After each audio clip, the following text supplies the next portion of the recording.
Mga bagets na farm fresh Foxies, makakasabay kaya sa intensity ng defending champions? Creamline Coal Smashers makikipagtapatan sa bilis and solid floor defense ng young team. Ngunit bago natin pag-usapan ang lahat ng yan, please consider subscribing to my channel and hit the notification bell to be notified whenever I post a new video. For our second game on next Tuesday, triple header and preliminary round, October 31, 2023, Farm Fresh Foxies and Creamline Coal Smashers will be battling each other. Kaya naman, pipilitin talagang bumawi nitong young team na Farm Fresh sapagkat nung huli nilang laban, kayang-kaya naman sana nilang maipanalo yon kontra sa Akari na kung saan itong Foxies ang unang nakakuha ng set. Subalit sa mga sumunod na sets, palagi na silang kinakapos sa dulo na siya namang sinamantala ng Power Chargers na naipanalo ang game coming from behind in 4 exciting sets, 21-25, 26-24, 25-15, and 25-21.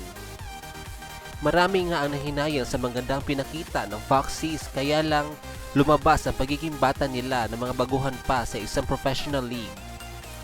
Pero tsak madami silang natutunan sa laban na iyon na babaunin nila upang mas lalo pang mag-improve.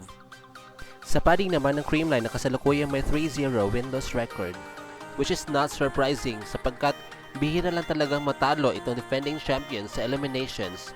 Sa naging paghaharap nga nila against a new team na Jerflor ay mostly bench warmers nila ang kanilang pinalaro at hindi man lang pinaabot sa 20-point mark ang scores ng defenders, 15-25, 12-25, and 10-25. Wherein naging player of the game na naman si MG for 2 consecutive games, who scored 12 points with 10 attacks, 1 block, and 1 ace. Their matchup will surely be exciting and entertaining at dapat natin i-expect ang long rallies. Dahil nga pareho silang defensive teams na consistent ang mga liberos, that's why kabang-abang din talaga ang tapatan nila Ella De Jesus and Kay Lazo.